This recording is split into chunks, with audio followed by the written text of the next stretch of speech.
भ्रातुर्बोधोऽस्मिन्नाश्रेऽस्मिन् कीर्तिं वृद्धिं ददातु क्षुत्तिपासावलां ज्येष्ठां लक्ष्मीं नाशयाम्यहं बोधिं समृद्धिं च सर्वां निर्णये गृहात् गन्धद्वारां दुरादर्शा नित्यपुष्पान् करीषिणीं ईश्वरीं सर्वभूतानां तामिहोपवये श्रियम्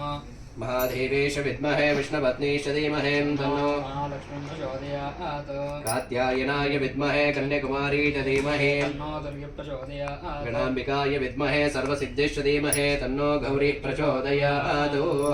अभिषेकस्नानानि समर्पयामि तथा अभिषेकपूर्वकं नतः दिव्यधूपदीप नैवेद्याराधनां च करिष्ये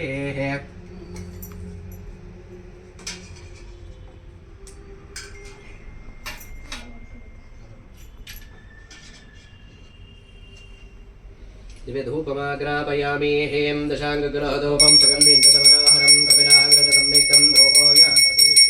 दिव्यधूपमाग्रापयामि हे धूपानान्तरे प्रत्यक्षदीपां दर्शयामि हे धूपदीपानान्तरमध्याश्वन्यं समर्पयामि हे तथा मधुपर्कफलनैवेद्यां निवेदनां समर्पयामि हे विश्वामित्र ऋषि सरिता देवता गायत्री छन्दः भर्गो देवस्य धीमहि धियो न प्रचोदयात्